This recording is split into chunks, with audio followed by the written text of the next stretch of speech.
Chers amis, chers adhérents du Front National, je vous souhaite la bienvenue. Aujourd'hui est un grand jour. Notre présidente vient nous voir chez nous, malgré un agenda très chargé. Et je tiens, en votre nom, à la remercier. Ce jour restera marqué dans votre cœur de patriotes français. C'est un grand honneur qu'elle nous fait. Alors je tiens à remercier ici également Madame le maire de Plédran, qui a bien voulu nous accueillir ici.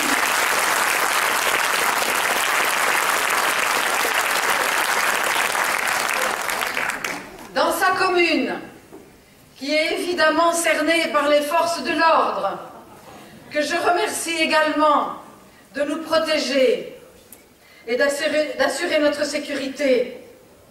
Madame le maire de Plédran fait preuve d'un grand respect, du pluralisme démocratique et du respect des citoyens.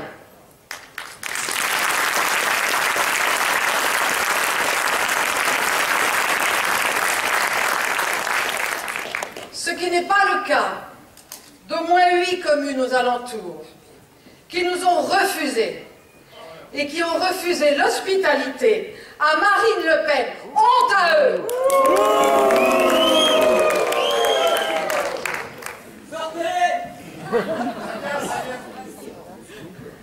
Je remercie les forces de l'ordre qui nous protègent contre ces groupuscules totalitaires que vous voyez dehors et qui empêchent les gens de venir. Ces groupuscules qui ont déjà mis à sac ces derniers jours, vous le savez, les centres-villes de Rennes, de Nantes, ainsi que les bénévoles du service d'ordre du Front National, qu'on appelle les DPS. Merci à eux de nous protéger également.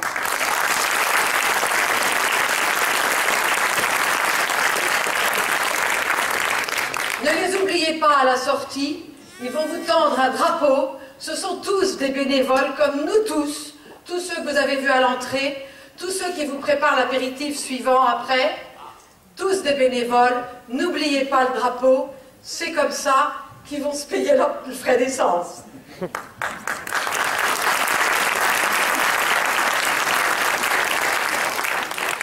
Je salue la présence parmi nous de personnalités qui nous ont fait la joie de venir. Le responsable départemental de l'Ille-et-Vilaine, M. Gilles Pénel.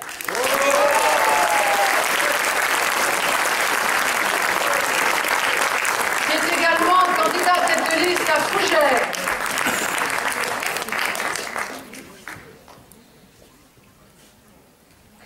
Le responsable départemental du Finistère, M. Éric Deschamps.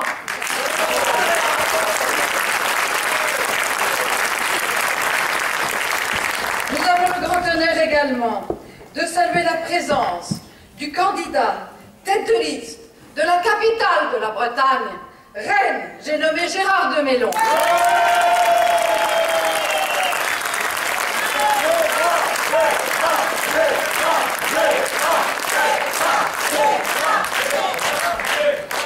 Du candidat tête de liste de Morlaix, M. Boët.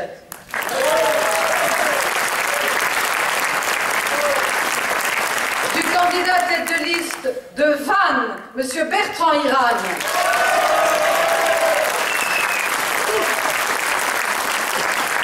Du candidat tête de liste de Quimper, M. Delgrange.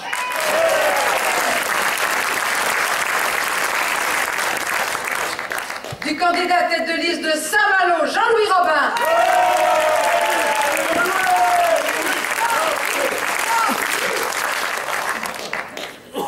Et vous pouvez applaudir enfin les 2 candidats des Côtes-d'Armor, Pierre-Yves Lopin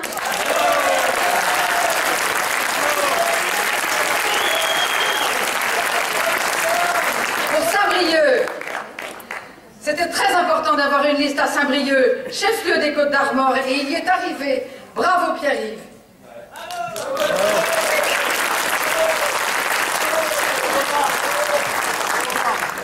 Il rentrera peut-être à la mairie pour défendre les couleurs du Front National, pour vous défendre, vous. Et Catherine Blin, vous tous connue.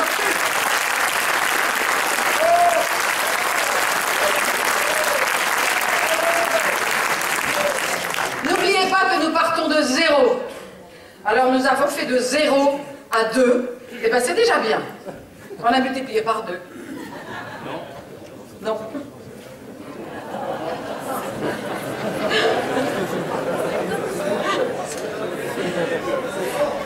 Nous pouvons applaudir également les 4 autres candidats investis par le Rassemblement Bleu Marine et qui se sont battus comme des lions pour faire aboutir leur liste, mais qui n'ont pas pu les finaliser, faute de colistiers assez courageux pour faire figurer leur nom sur leur liste. Il faut les applaudir quand même. Ils ont tout essayé.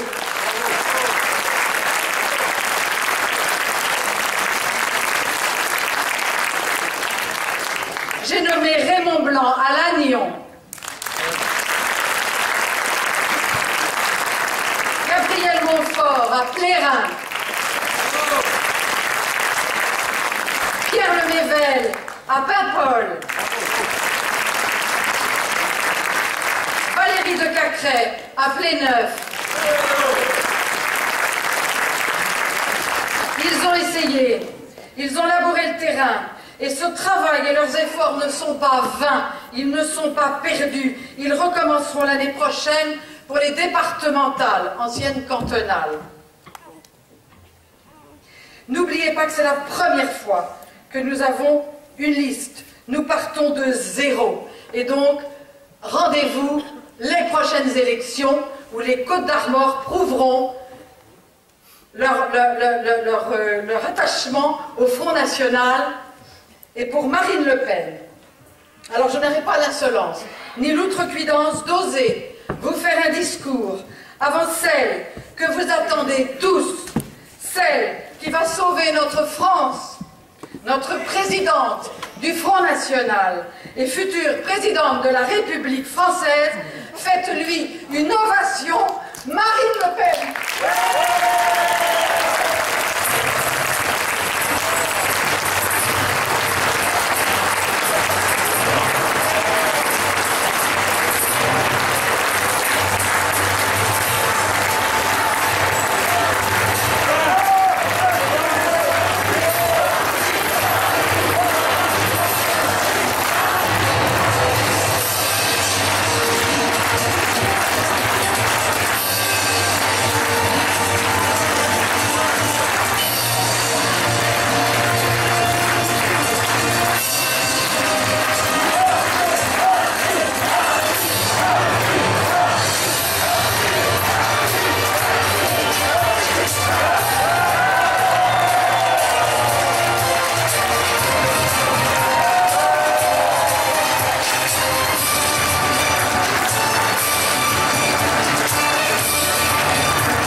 Quel plaisir d'être là en Bretagne. Quel plaisir de voir l'énergie qui a été déployée par nos cadres et nos candidats pour arriver dans la région à passer en quelques petites années, et pas les plus faciles, car celles qui nous ont précédés depuis 2008 n'ont pas été les plus simples, de 1 à 10 listes. Alors il y a les chanceux en Bretagne, ce sont ceux qui, dès le 23 mars, vont pouvoir voter Front National Rassemblement Bleu Marine. Et puis, il y a les malchanceux qui vont devoir, dans les villes où ils n'ont pas de candidat, attendre le 25 mai pour pouvoir voter aux européennes. Il faudra qu'ils fassent preuve d'un peu de patience. C'est vrai que c'est compliqué, l'implantation locale. Et c'est particulièrement difficile quand on est David contre Goliath. C'est particulièrement difficile quand on part avec le handicap de ne pas avoir de sortants, ni de conseillers municipaux, ni de maires, face aux énormes machines que sont les vieux partis du système, qui non seulement se sont partagés le pouvoir, mais qui parfois le gardent avec des méthodes de voyous. Car aujourd'hui, mesdames et messieurs, si certains de nos candidats n'ont pas pu boucler leur liste, c'est à cause de la violence de ceux qui à nouveau se déchaînent à l'extérieur. C'est à cause de ces intimidations perpétuelles, de ces dégradations qui sont commises, de cette ambiance de peur qu'ils font vivre à la Bretagne. Mais ça n'a pas l'air de choquer la classe politique. Je n'ai pas entendu une seule condamnation des agissements de ces milices d'extrême gauche, quand ils ont détruit Nantes, quand ils se sont attaqués à Rennes, quand ils ont brisé nos permanences 4 fois de suite à Brest, mais aussi à Vannes, mais aussi à Nantes et à Rennes. Ah, mais ils sont où les Républicains? Ils sont où les Républicains, là? Ceux qui donnent des leçons de valeurs républicaines à tour de bras, ceux qui se croient autorisés à se mettre, eux, dans le camp de la République et à nous en exclure, alors que jamais nous n'avons, jamais, pas une fois, organisé une manifestation pour empêcher un de nos adversaires politiques de parler. Jamais nous n'avons organisé la moindre violence à l'égard de quelque adversaire politique que ce soit.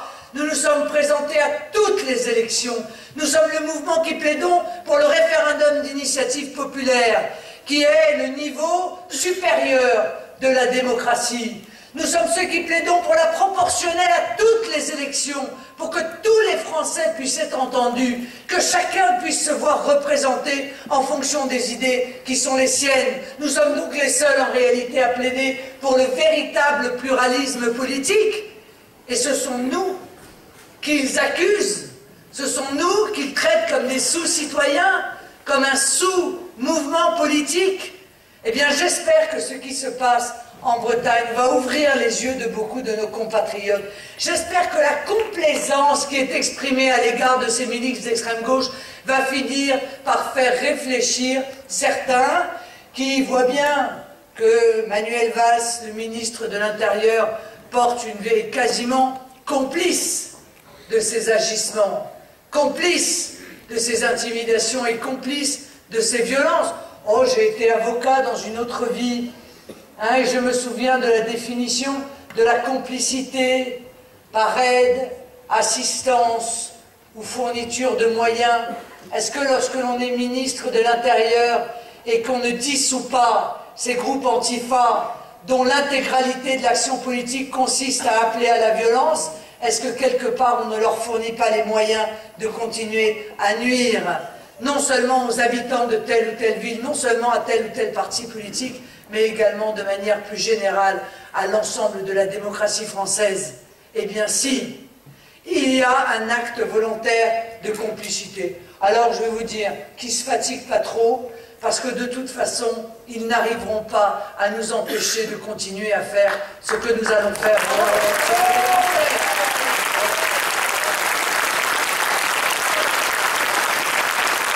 La seule chose que j'espère, c'est qu'il pleuve un bon coup, ça les lavera.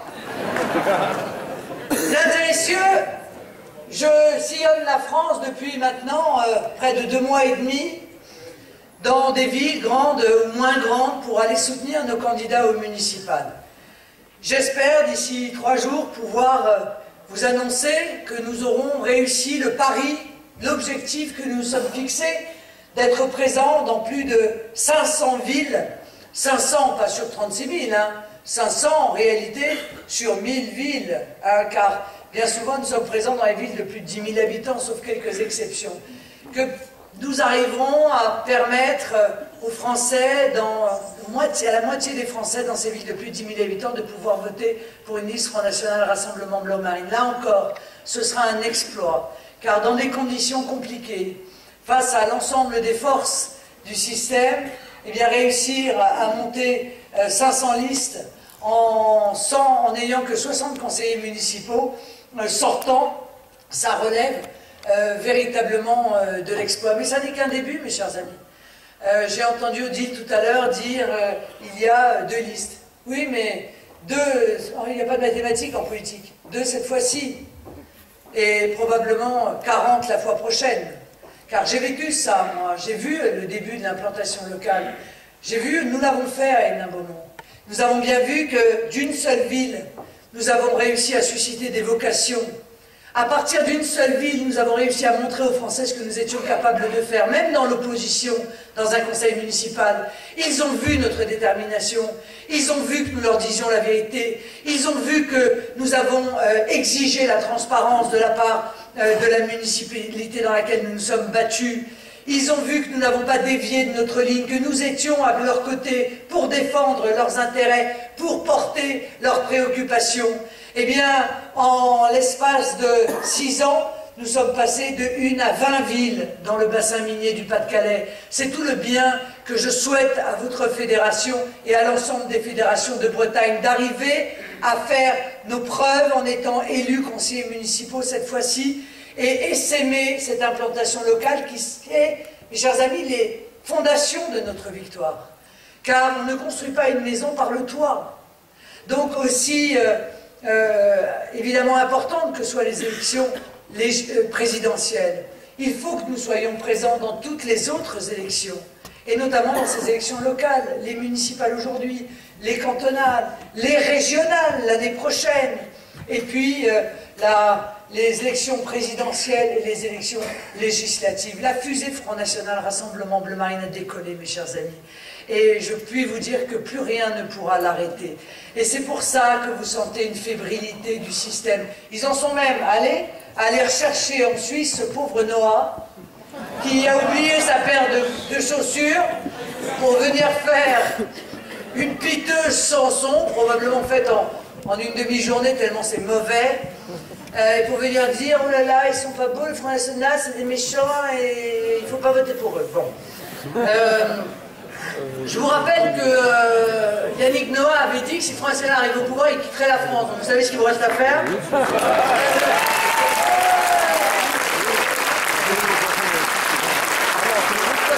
Le retour pour la Suisse. Enfin, je suis pas sûr que la Suisse ait envie de lui, en l'occurrence. Parce que les Suisses sont quand même un peuple sage, ils nous le démontrent à peu près régulièrement par des votations où, référendum après référendum, ils mettent tranquillement en place ce qui ressemble quand même fichtrement au programme du Front National.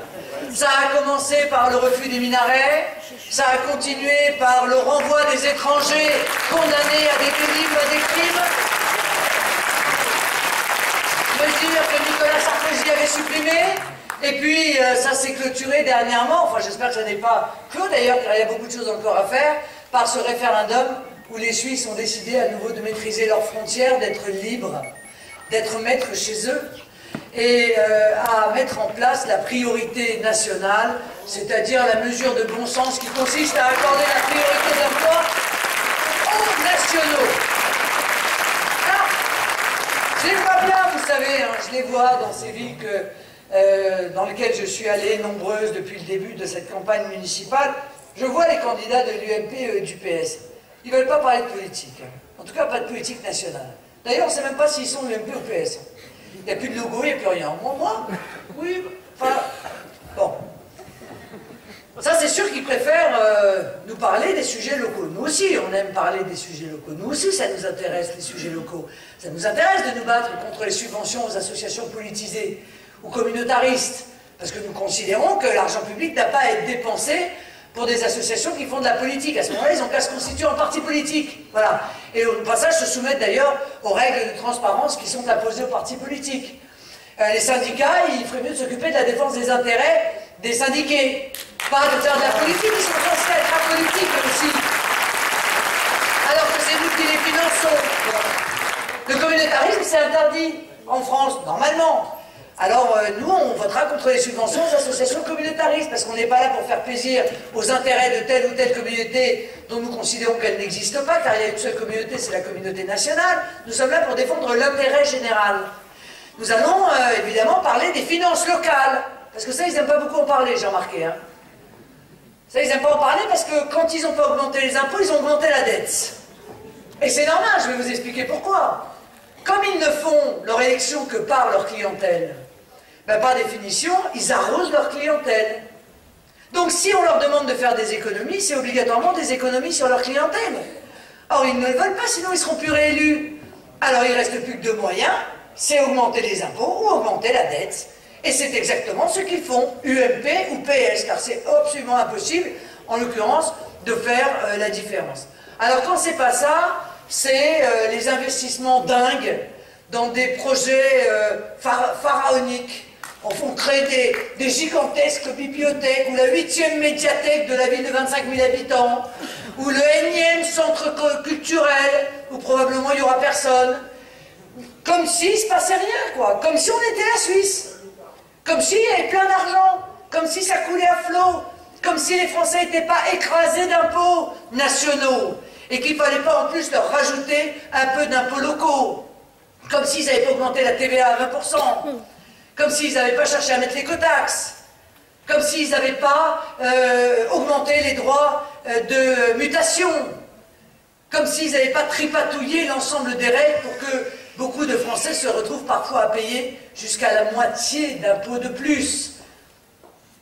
Alors je comprends bien qu'ils préfèrent nous noyer sous leur projet de médiathèque plutôt que de parler aussi de politique nationale. Et pourtant, moi, je parle aussi de politique nationale. Parce que les municipalités, ce ne sont pas des îles entourées de tranchées. Elles subissent les conséquences de la politique qui est menée au niveau de l'Europe et au niveau donc de la France. Évidemment, les municipalités, elles subissent les conséquences des 2000 milliards de dettes de la France, de ceux UMP et PS qui ont creusé ce trou sans fond, obligeant nos enfants et nos petits-enfants à être demain les débiteurs de ces sommes inouïes. Bien sûr, ils n'ont pas envie qu'on parle du chômage. D'ailleurs, ils trafiquent les chiffres systématiquement. Ah, on vous parle de... On dit, ah oui, c'est vrai, il n'y a pas de courbe, il n'y a pas d'inversion de la courbe. Mais bon, il n'y a que 6 000 chômeurs de plus ce mois-ci. C'est faux. Il n'y en a pas 6 000, il y en a 23 600. Car ils ne comptent que la catégorie A. Bah oui, ça les arrange. Mais des gens qui cherchent un emploi, qui sont obligés de travailler largement moins que ce qu'ils espèrent, qui n'ont pas le droit de travailler à plein temps, qui ont des horaires, qui vivent dans la précarité, eh bien, il y en a 23 600 de plus ce mois-ci. Et il y en a près de 20 000 de plus chaque mois. Ce qui fait qu'il n'y a pas aujourd'hui 5 millions de chômeurs officiels. Et vous le voyez bien dans vos familles, dans vos amis autour de vous, ceux de 50 ans qui sont mis sur le bord de la route parce qu'on leur explique qu'ils sont trop vieux pour pouvoir avoir un emploi. Ces mères de famille qui ont élevé des enfants et qui n'envisagent même pas de s'inscrire à Pôle emploi parce qu'elles se disent si plus personne ne trouve du travail, c'est pas moi avec un CV vide parce que j'ai un trou de 5 ans, parce que j'ai élevé mes enfants qui va en trouver. Ce sont ceux qui sont en pré-retraite, ce sont ceux qu'on colle en stage pour qu'ils sortent des statistiques. Alors il y en a combien vraiment des Français qui voudraient travailler à plein temps et qui ne le peuvent pas? 7 millions? Bien sûr, c'est beaucoup plus proche de 7 millions que de 5 millions, mais ça, il ne faut pas le dire. Et si on en parle, il faut manipuler les chiffres. C'est comme l'insécurité. On manipule les chiffres. On a appris que la préfecture de police avait organisé une usine à falsification des chiffres de l'insécurité. Ah bah oui, ça c'est sûr, on a mis le feu à une voiture, il y en a 10 qui ont brûlé. On a trouvé l'auteur. Ah bah on a réussi à résoudre 10 délits. 10 délits. Mais alors, quand c'est l'inverse, ça marche aussi? Non. Quand on vous pique votre chéquier et qu'on utilise votre chéquier contre votre gré, là je vous rassure, il n'y a pas 50 délits commis. Hein. Il n'y en a pas un par chèque. Il y en a un par chéquier. Mais combien de temps est-ce qu'ils vont nous raconter des histoires comme ça? Combien de temps ils vont nous mener en bateau? C'est la même chose pour l'immigration. Il y a un chiffre qui est sorti, pourtant ils adorent l'Union européenne. Ils sont à plat ventre devant l'Union européenne. Frontex, l'agence qui est censée surveiller les frontières qui n'existent pas. Je vous rassure, ils ont 2 hélicoptères, ça ne va pas aller loin non plus. Hein. A sorti des chiffres. 48% d'augmentation des clandestins dans l'Union européenne. L'année dernière, 48% d'augmentation. Et ça, vous n'allez pas me dire qu'on ne s'en rend pas compte quand même, quand on vit dans la vraie vie, quand on n'est pas coincé dans un bureau d'un ministère. On ne peut que se rendre compte que l'immigration s'est considérablement aggravée. On ne peut que se rendre compte que l'ouverture des frontières avec la Bulgarie et la Roumanie a entraîné l'installation de campements de Roms un peu partout, qu'on ne peut pas gérer, qu'en faire? Les mettre dans quelles écoles? Comment les soigner quand déjà on n'arrive même plus à soigner les Français? Alors, on met en place l'AME, ça va coûter près d'1 milliard maintenant. Et dans le même temps, il y a un Français sur 3 qui se soigne plus correctement. En même temps, il y a des personnes âgées qui disent ben, « moi j'ai renoncé à mes soins », alors qu'eux, ils ont travaillé, alors qu'ils sont Français, alors qu'ils ont cotisé.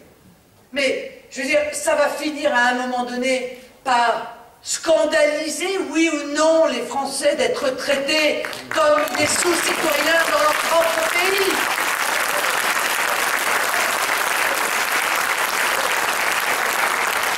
900 000 pauvres de plus en 3 ans, et ils sont contents, hein?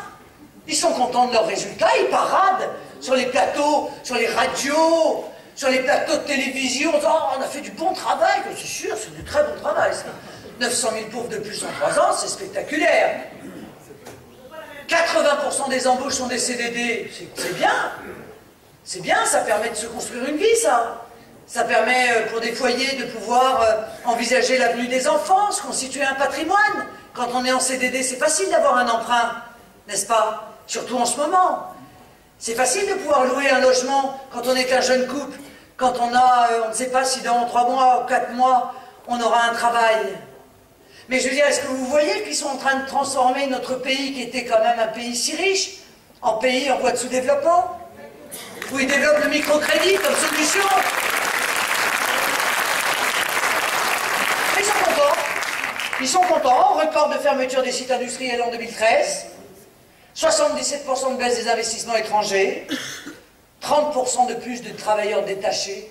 C'est-à-dire de ces travailleurs, de cette concurrence déloyale qu'on a organisée et dont l'agroalimentaire bretonne est en train de mourir parce qu'ils sont utilisés par l'Allemagne, ces travailleurs à bas coût qui font qu'on ne peut plus être concurrentiel avec des gens qui sont payés 3-4 fois moins cher et qui font vivre dans des hangars comme des animaux. Et on devrait se réjouir, on devrait prendre modèle sur l'Allemagne. Oh, c'est tellement merveilleux ce modèle, social surtout. Cette création de l'Eurojob, c'est bien ça, c'est beau ce modèle allemand, 1 euro de l'heure. C'est un modèle, c'est celui-là que vous voulez? Ben, c'est celui-là qu'ils sont en train de vous mettre en place. C'est l'austérité généralisée qu'ils sont en train de vous mettre en place. Ces travailleurs détachés, c'est une préférence étrangère à l'emploi qu'on est en train d'imposer. Et on l'impose aux entreprises françaises. Car ne vous racontez pas d'histoire. Il n'y a pas les patrons salauds d'un côté et les salariés au chômage de l'autre. Bien souvent, les entreprises sont contraintes elles-mêmes de faire appel aux travailleurs détachés parce que d'autres entreprises de leur filière font appel à des travailleurs détachés. Donc il y a un effet d'entraînement, car sinon ils n'arrivent plus à être compétitifs entre elles. Donc on force les entreprises françaises à faire appel aux travailleurs détachés. Alors bien sûr, ils sont payés au SMIC, mais leurs charges sont 30 à 70% inférieures aux nôtres. Comment est-ce qu'on peut lutter contre cela dans une situation de crise, alors que le pouvoir d'achat s'effondre? 40% des travailleurs du terminal méthanier de Dunkerque, 40% seulement sont français. Et c'est grâce au Front National que nous avons eu ces chiffres, parce que c'est nous qui les avons demandés. Alors, la première exigence, c'est l'exigence de la transparence. Ils n'arrêtent pas de parler de transparence à tour de bras, mais ils ne sont même pas capables de donner aux Français la vérité des chiffres de l'immigration, la vérité des chiffres du chômage, la vérité des chiffres de l'insécurité. Évidemment, on comprend mieux si on ne maîtrise plus aucun de ces chiffres. Pourquoi est-ce qu'on trouve que dans nos communes, ça fonctionne mal? Ben, c'est sûr. Comment est-ce qu'on prévoit le nombre de classes si on ne sait pas combien d'enfants vont devoir être scolarisés? Comment est-ce qu'on prévoit les équipements hospitaliers quand on ne sait pas à 1 ou 2 millions près combien il y a de gens qui vivent sur le territoire national? Comment est-ce qu'on met le nombre de policiers nécessaires quand on minimise systématiquement le nombre des crimes et des délits qui sont commis dans notre pays? Elle commence là, la vérité. C'est cette vérité-là aussi qu'il faut dire pendant ces élections municipales. Bien sûr, il faut parler des sujets locaux. Bien sûr que c'est important. Bien sûr qu'ils sont aussi une transcription de nos idées au niveau national. Mais il faut rappeler à tous ces gens leurs responsabilités. Parce que moi, des candidats de l'UMP et du PS qui cachent leur logo pendant les campagnes, ce sont des malhonnêtes. Ils doivent assumer la responsabilité des partis politiques auxquels ils appartiennent. Ils doivent assumer les bilans des partis politiques auxquels ils appartiennent. Alors mes amis, on est à la croisée des chemins. Oui, nous avons de l'or entre les mains. Oui, il suffirait de remercier ceux qui nous dirigent et de prendre à nouveau la voie du bon sens. Bien sûr, il suffirait de cela pour que la France retrouve sa vigueur. Parce que la France, elle a des qualités qui sont inouïes. Elle a d'abord un peuple, et il existe ce peuple, il est là. Oui, il est aujourd'hui invisible, oui, il est beaucoup trop modeste, il ne se fait pas entendre assez. Il accepte parfois qu'on le traite comme un moins que rien, comme ça a été le cas lors du débat sur la Constitution européenne, où au référendum, les Français ont dit non à 55%, et où les députés, les sénateurs, UMP, PS, main dans la main, ont voté contre la volonté du peuple. Et, mes chers amis, c'est nous qui avions raison, c'est le peuple qui avait raison, c'est le peuple qui était dans la voie de la sagesse. Parce que toutes les dérives de cette Union européenne sont la conséquence de cette Constitution européenne que nous avions refusée. Cette directive détachement des travailleurs, c'est le bébé de M. Bolkestein, celui qu'on avait rejeté par l'intermédiaire du référendum, jeté par la porte, revenu par la fenêtre, fenêtre ouverte par les dirigeants de l'UMP et du PS, qui ont commis en cela une véritable forfaiture. Alors aujourd'hui, ce sont les routiers qui sont touchés, c'est l'agroalimentaire qui est touché, ce sont les éleveurs de porc, ce sont les industries de l'agroalimentaire, c'est le bâtiment. Et demain, à qui le tour? Qui va être demain confronté à la concurrence déloyale de ces travailleurs détachés? Les infirmières? Les médecins, c'est presque en partie déjà le cas. Les ingénieurs? Les commerçants? Et combien d'autres? Combien d'autres vont être obligés d'aller s'inscrire à Pôle emploi parce que dans une politique et une idéologie folle, nos dirigeants considèrent que quand on vient de l'étranger, on a plus de droits que quand on est né en France.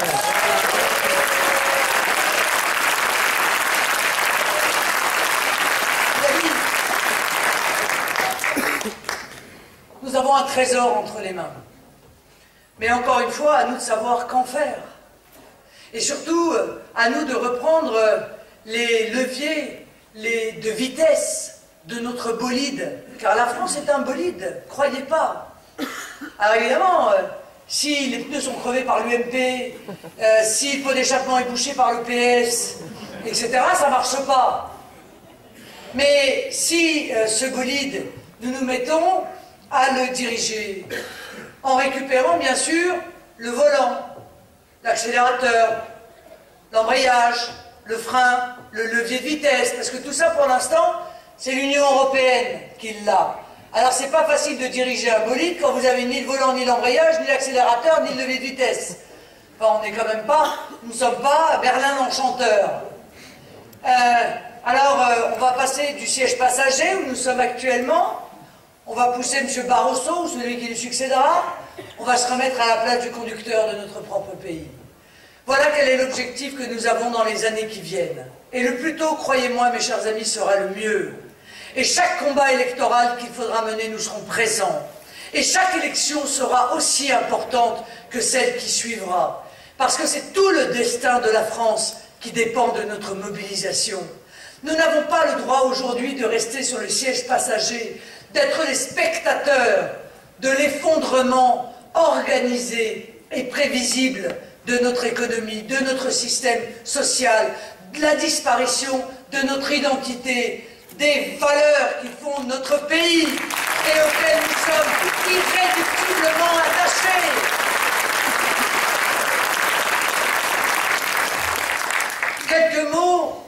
Quelques mots pour tout de même évoquer un sujet où vous n'entendrez pas parler dans les médias. Maintenant, c'est beaucoup plus intéressant de suivre la bagarre entre M. Copé et M. Gisbert, ou la dernière chanson de Yannick Noah, ou le énième pseudo-dérapage de je ne sais qui. Bien sûr, c'est plus intéressant, ça, pour eux. Mais pourtant, il y a des grands sujets qui sont très révélateurs. Et moi, j'aimerais vous parler de deux sujets qui sont fondamentaux. Le premier, ce sont les accords de libre-échange qui sont signés, ou en train d'être signés, avec des puissances qui sont considérables, mes chers amis, et qui vont entraîner la ruine de notre industrie et de notre agriculture. C'est l'accord d'abord Union européenne-États-Unis, que M. Hollande veut accélérer, et dont nous ne connaissons même pas le contenu. C'est tout de même assez étonnant. Un mandat exclusif a été donné à la Commission.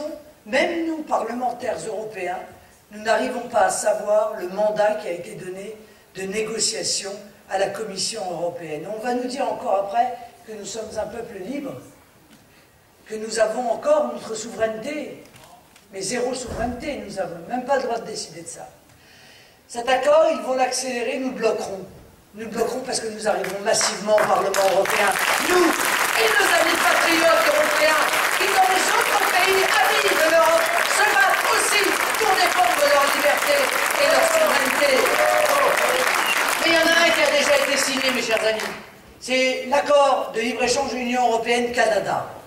Là non plus, pas un mot dans la presse. Pas un mot. Personne ne sait ce qu'il y a dans cet accord. Il n'a même pas été publié en France. Nous avons été contraints d'aller dans les médias canadiens pour réussir à trouver son contenu. Nous n'avons pas été déçus, c'est l'enfer. L'enfer qui est préparé pour les pêcheurs, pour les agriculteurs, pour les éleveurs et pour les industriels. Et je le crains d'abord, évidemment, pour la Bretagne. C'est ainsi que nous apprenons que les exportations de bœuf canadien vont être multipliées par 4 pour atteindre 65 000 tonnes. Que les exportations de porc à destination de l'Union européenne vont passer de 6 000 tonnes à 80 000 tonnes. Les pêcheurs aussi auront droit à l'effondrement des barrières tarifaires et non tarifaires, ce qui au passage fait de nous autres consommateurs de la viande à manger, du poulet à l'eau de javel et du bœuf aux hormones, contrairement aux promesses qui ont été faites. Les pêcheurs vont voir une exemption totale des droits de douane pour les crevettes surgelées, pour le saumon, pour le maquereau. 94% des échanges du secteur agricole vont être libéralisés, 95% dans 7 ans. 95% des produits fabriqués dans ces territoires gigantesques vont arriver sur le territoire européen et donc aussi sur le territoire français. Avec un dollar, mes chers amis, canadien qui est 47% moins cher que l'euro. Alors moi, je veux bien tout ce qu'on veut, mais j'aimerais qu'on nous explique là-haut ou à Bruxelles comment on fait. Comment on fait pour subir cette concurrence avec une monnaie 50% moins chère, avec des tonnages qui sont considérables, avec des coûts de production qui sont très inférieurs aux nôtres? Comment fait-on pour continuer à faire vivre notre agriculture, notre pêche, nos élevages?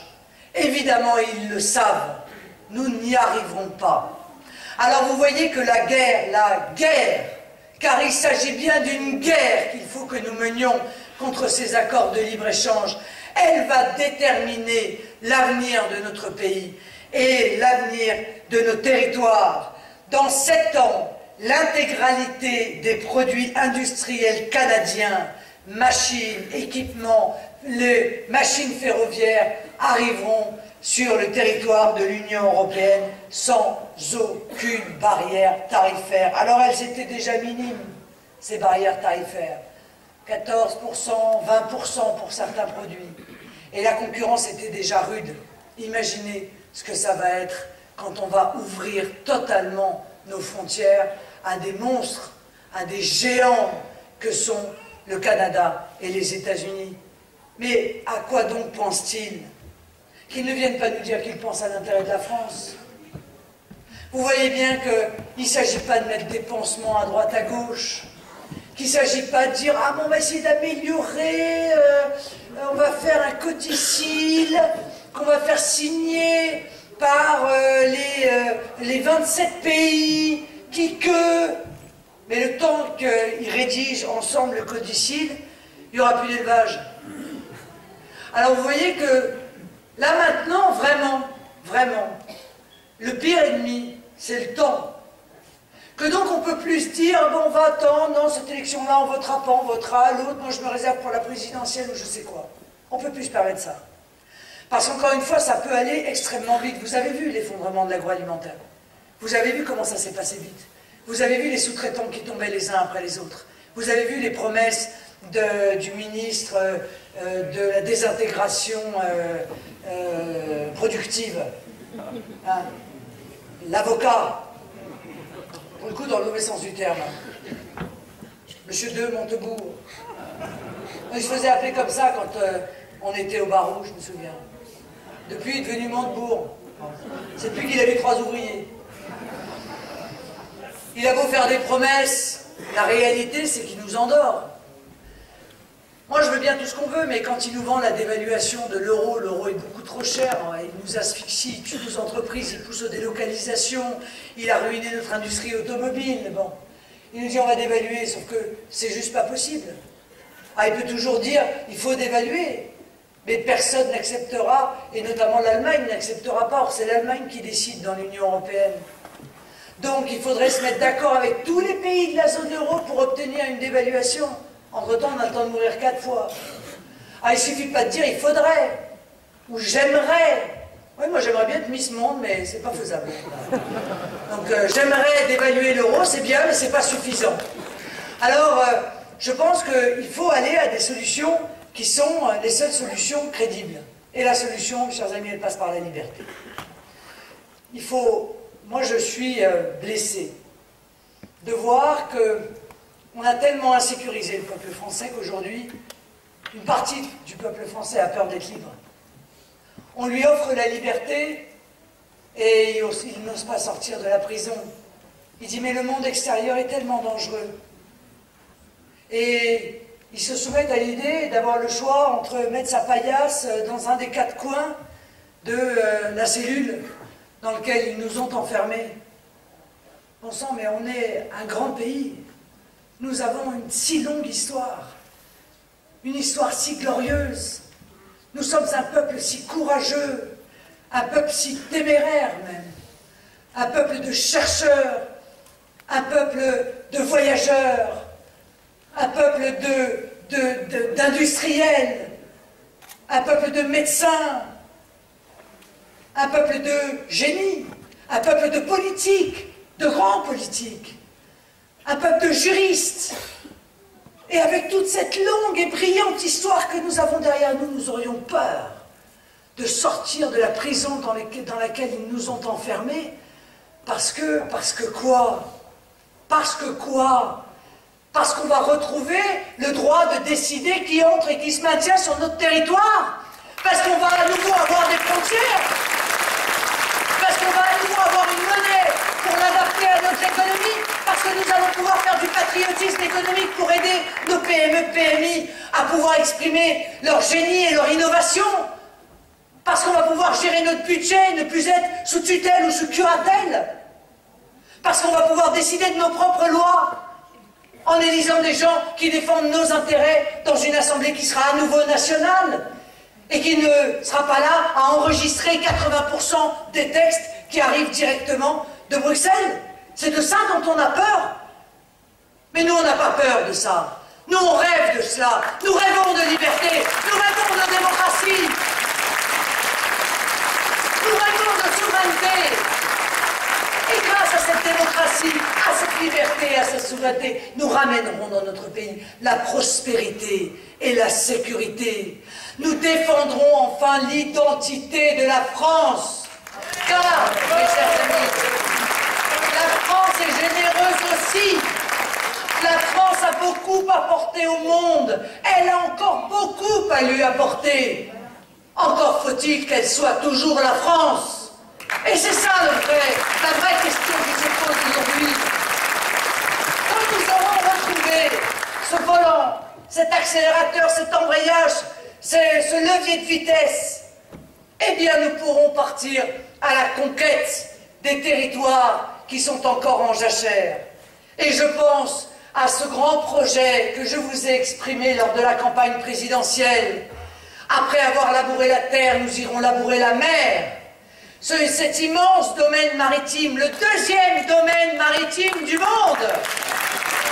Ah, pour ça, il faudrait peut-être lire un président de la mer après avoir eu tant de présidents de la terre. Nous irons chercher l'énergie dans ce domaine maritime.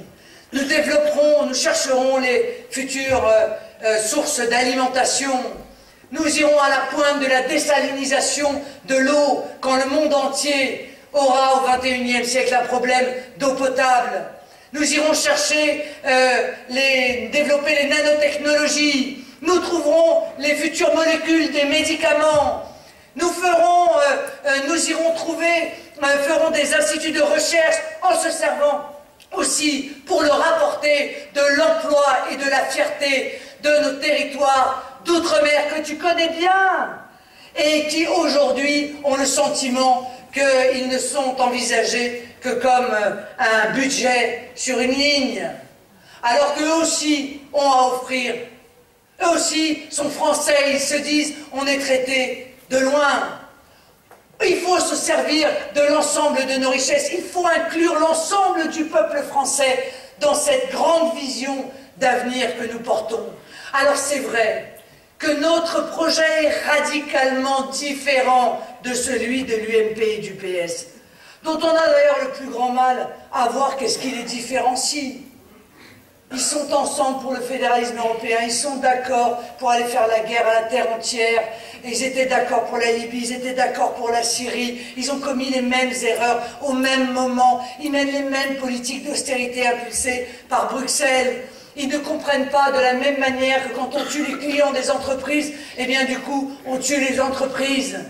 Ils veulent nous vendre des solutions miracles avec des pactes de responsabilité qui ne créeront pas un seul emploi parce que ce pacte, il est fait avec le diable. Parce qu'il est fait pour les multinationales qui n'ont pas besoin de cela. Alors que les très petites entreprises, les PME, les PMI de notre pays, qui représentent 97% des entreprises, eh bien elles sont traitées par-dessus bord. Que rien n'est jamais fait pour leur faciliter l'existence, pour abaisser la bureaucratie, pour alléger les impôts, pour leur permettre d'embaucher, alors que bien souvent, ils ont un carnet de commandes plein pour leur donner la trésorerie, qui éviterait que 30% des dépôts de bilan aient été la conséquence non pas d'un carnet de commandes vide, mais d'un problème de trésorerie, parce qu'on a aidé les banques, mais qu'on n'a pas forcé les banques à aller impulser cet argent dans l'économie réelle. C'est vrai, nous avons une vision radicalement différente d'eux. Nous sommes pour l'entreprise, pour l'entrepreneuriat, pour les vrais patrons, ceux qui mettent au bout de leur entreprise souvent leur travail, leur peau.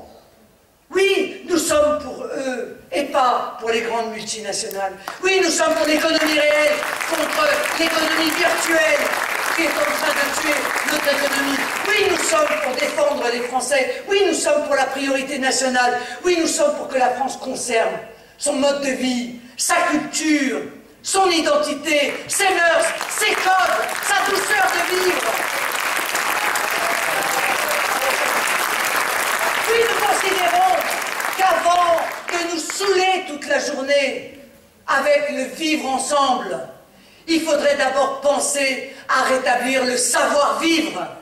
Parce qu'on ne peut pas vivre ensemble si on ne sait pas vivre. Ah, ça fait de nous des sacrées exceptions dans la vie politique française. Et c'est pour ça qu'il y a de plus en plus de Français qui non seulement partagent notre constat, mes chers amis, parce qu'ils ont des yeux et des oreilles, mais également qui partagent nos solutions. Quand ils ne partagent pas nos solutions, c'est très souvent parce qu'ils ne les connaissent pas ou qu'elles ont été totalement dénaturées ou caricaturées par nos adversaires. Alors il est là votre travail. Faire connaître nos idées, les vraies, pas le fantasme qu'en présentent nos adversaires, nos vraies idées, celles qui sont fondées sur l'image que nous avons aussi de l'homme.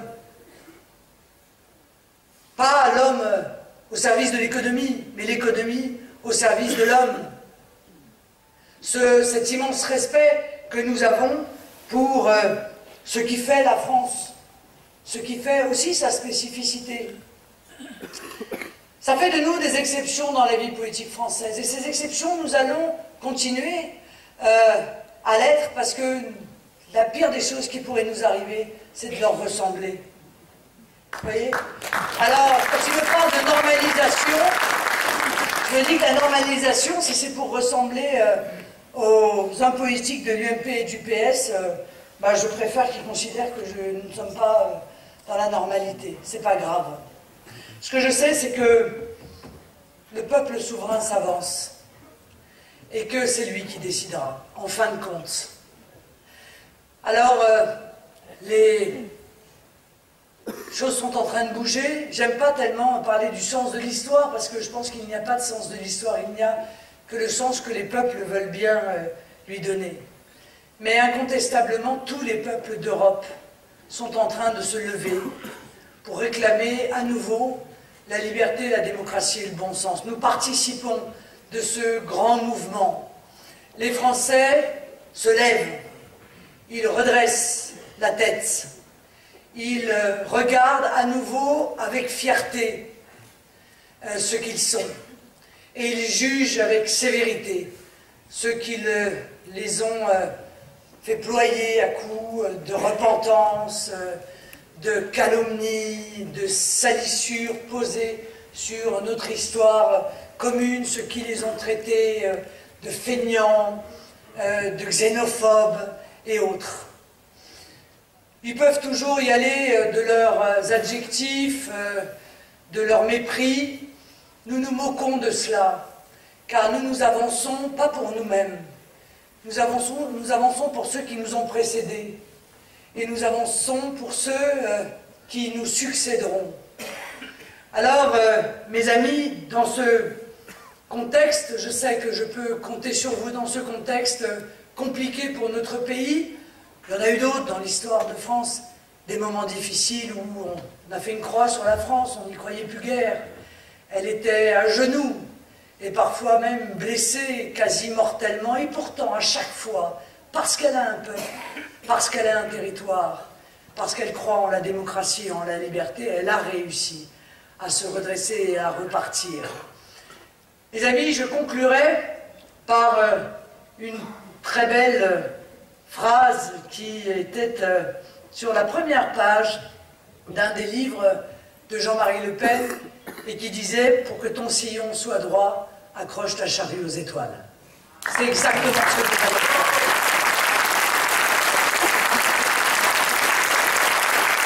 Merci d'être là, mes amis. Merci de vous battre. Merci de vous battre pour notre pays. Merci d'apporter les victoires de demain, et d'après-demain, et d'après-après-demain. Merci de votre patriotisme. Merci de votre ferveur.